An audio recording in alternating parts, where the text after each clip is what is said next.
வணக்கம் மக்களே. இந்த வீடியோ பதிவில் சந்திர கிரகணம் எப்போ நடக்க போகுது, சந்திர கிரகணம் அப்போது நம்ம என்னெல்லாம் செய்யணும் செய்யக்கூடாது, மேலும் இந்த கிரகணத்தால் கன்னி ராசிக்காரர்களுக்கு என்னென்னலாம் பலன்கள் நடக்க போகுது அப்படின்றத பார்ப்போம். அதுக்கு முன்னாடி நம்ம சேனலை நீங்கள் இப்போ தான் முதல் முறையாக பார்க்குறீங்கன்னா இந்த மாதிரி ஜோதிடம் சார்ந்த தகவல்களை தெரிஞ்சுக்கிறதுக்கு எங்களோட ஆன்மீக பேச்சு சேனலை சப்ஸ்கிரைப் பண்ணி வச்சுக்கோங்க.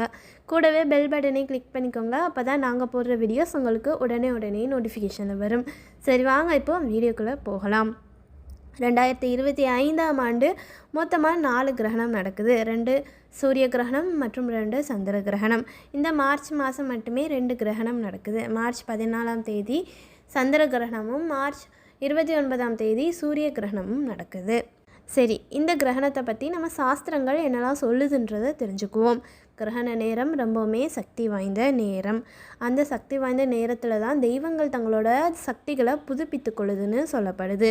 அதனால தான் கிரகண நேரத்தில் கோயில்கள் எல்லாமே மூடப்பட்டிருக்குது.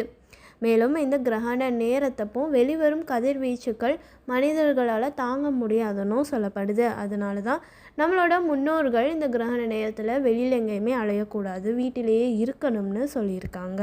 கிரகண நேரத்தப்போ நம்ம உணவோ நீரோ எடுத்துக்கொள்ளவே கூடாது. கிரகண நேரம் முடிஞ்ச உடனே குளிச்சிடணும். குளிச்சுட்டு இறைவனை வழிபாடு செய்யணும். சிவபெருமானை வழிபாடு செய்கிறது ரொம்பவுமே விசேஷமானது. சிவபெருமானோட நாமமாகிய ஓம் நமச்சிவாயா இந்த நாமத்தை 3 முறையோ இல்லை 108 முறையோ நம்ம சொல்லணும். சொல்லிவிட்டு உணவும் நீரும் எடுத்துக்கொள்ளலாம். இப்படி சாப்பிட்டதுக்கப்புறமா சாமி கும்பிட்டு சாப்பிட்டதுக்கப்புறமா பக்கத்தில் உள்ள பிள்ளையார் கோயிலுக்கு போய் பிள்ளையாரை தரிசனம் செய்கிறது ரொம்பவுமே சக்தி வாய்ந்தது. இந்த மாதிரி கிரகண நேரம் முடிஞ்ச உடனே இறைவனை நம்ம வழிபாடு செய்கிறது பல லட்சம் மடங்கு பலன்களை நம்மளுக்கு கொடுக்கும். மேலும் இந்த கிரகண தோஷத்திலிருந்து நம்ம வெளிவரக்கூடிய சிறந்த பலன்களையுமே அது ஏற்படுத்தி கொடுக்கும். சரி, இந்த சந்திர கிரகணம்னா என்னன்றதை ஃபஸ்ட்டு தெரிஞ்சுக்குவோம். சூரியனுக்கும் சந்திரனுக்கும் இடையே பூமி இருக்கும். சூரியனால் வெளிவரக்கூடிய கதிர்வீச்சுக்கள் பூமி மேலே முழுமையாக விழுந்து பிறகு பூமியோட நிழல் சந்திரன் மேலே விழுகும். இப்படி சந்திரன் முழுக்க இருள் அமைப்பில் இருக்கும். இதுதான் சந்திர கிரகணம் அப்படின்னு சொல்கிறாங்க. இந்த சந்திர கிரகணம் வருகின்ற மார்ச் 14ஆம் தேதி நடக்குது. அதாவது மாசி மாதம் 30ஆம் தேதி காலை 10:39 மணியில் இருந்து பகல் 2:18 வரையுமே இந்த கிரகணம் நடக்குதுங்க. இந்த கிரகணத்தை இந்தியாவில் பார்க்க முடியாது, ஆனால் வட அமெரிக்கா மற்றும் வேறு நாடுகளில் இந்த கிரகணத்தை பார்க்கலாம். சரி, இந்த கிரகணத்தால் கன்னி ராசிக்காரர்களுக்கு என்னென்னலாம் பலன்கள் நடக்க போகுது அப்படின்றத பார்ப்போம். இந்த கிரகணம் உங்கள் ராசியில் தாங்க நடக்குது. சந்திரன் கேது இணைகிறது. இந்த சந்திர கிரகணம் உங்கள் ராசியிலே தான் இருக்குது. அதனால் நிறைய மனசு சம்மந்தப்பட்ட குழப்பங்கள் வருங்க, சஞ்சலங்கள், மேலும் இந்த ஸ்ட்ரெஸ்ஸு, டிப்ரெஷன், இந்த மாதிரி மனசு சம்மந்தப்பட்ட பிரச்சனைகள் உங்களுக்கு அதிகமாக இருக்குங்க. இதெல்லாம் எப்போ நடக்கும்னா கிரகணத்தை ஒட்டிய 4-5 நாட்கள் நீங்கள் முன்ன பின்ன எடுத்துக்கலாம். மார்ச் 10லேருந்தே எடுத்துக்கலாம். மார்ச் 10லேருந்து மார்ச் 18 வரை இந்த ஒரு வார கணக்கு நீங்கள் எடுத்துக்கலாம். முக்கியமாக மனசு சம்மந்தப்பட்ட நிறைய பிரச்சனைகள் வருங்க. மன அமைதியே இருக்காது. எப்பயுமே எதையாவது யோசிச்சுக்கிட்டே இருப்பீங்க. மனசு அலப்பாஞ்சிக்கிட்டே இருக்கும். நிதானமாகவே இருக்க முடியாது. இந்த மாதிரி நிறைய மனசு சம்மந்தப்பட்ட பிரச்சனைகள் இருக்கும். மேலும் அம்மாவுக்கு ஏதாவது உடல்நலக்குறைவு வர்றதுக்குமே வாய்ப்புகள் இருக்குது. அதனால அம்மாவோட உடல்நலத்தை பார்த்துக்கோங்க. தொழில் பண்ணுறவங்களுக்கு இந்த காலகட்டத்தில் நீங்கள் எதிர்பார்க்குற அளவுக்கு லாபம் கிடைக்கிறதுக்கு வாய்ப்பு இல்லைங்க. ஏதோ ஒரு அளவு பணம் வரும். நீங்கள் எதிர்பார்த்த அளவு அதிகமான லாபம் கிடைக்காது. அதாவது தொழில் பண்ணுறவங்களுக்கு உங்கள் ராசியே ஒரு இருள் அமைப்பில் இருக்குங்க. அதனால் அந்த 10 நாள் முழுவதுமே ரொம்பவுமே நீங்கள் கவனமாக இருக்கணும். எல்லா விஷயத்துலையுமே ஏதாவது தொழில் ரீதியாகவோ இல்லை உத்தியோக ரீதியாகவோ பெரிய முடிவுகள் எதுவுமே நீங்கள் எடுக்கக்கூடாது இந்த காலகட்டத்தில்.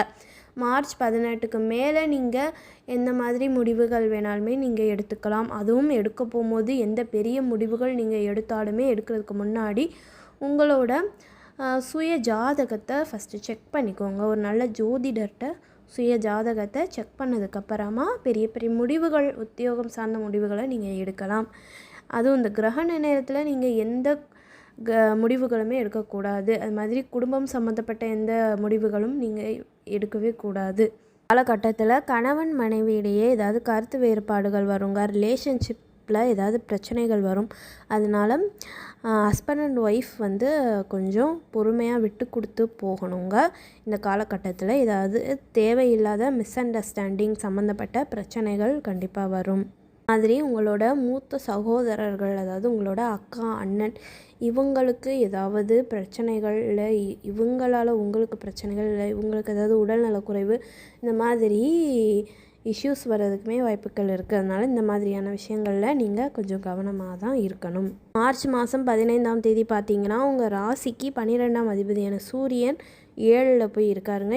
7ல் ஏற்கனவே புதன், சுக்கிரன், ராகு இருக்காங்க. இப்போ சூரியனும் போய் சேர்றாரு. சனி பகவானும் இந்த மார்ச் மாதம் முடிய போகும்போது மீன ராசிக்கு பயிற்சி ஆயிடுவார். சனி பயிற்சி வீடியோக்கெல்லாம் நம்ம அடுத்தடுத்த நாட்களில் பார்ப்போம், சரிங்களா? அதுக்கெல்லாம் நீங்கள் வந்து நம்ம சேனலை ஃபஸ்ட் சப்ஸ்கிரைப் பண்ணி வச்சுக்கோங்க. அப்போ தான் அந்த வீடியோக்கெல்லாம் நீங்கள் பார்க்க முடியும்.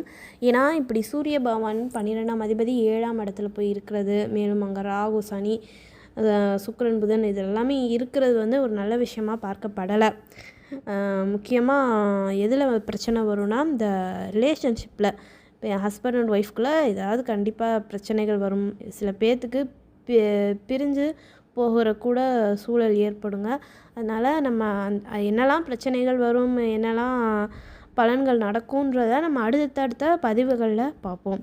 இந்த வீடியோ பதிவுகள் உங்களுக்கு பிடிச்சிருந்துச்சுன்னா வீடியோவை லைக் பண்ணிக்கோங்க. இந்த மாதிரியான தகவல்களை நீங்கள் கேட்பதற்கு எங்களோட ஆன்மீக பேஜ் சேனலை சப்ஸ்கிரைப் பண்ணி வச்சுக்கோங்க.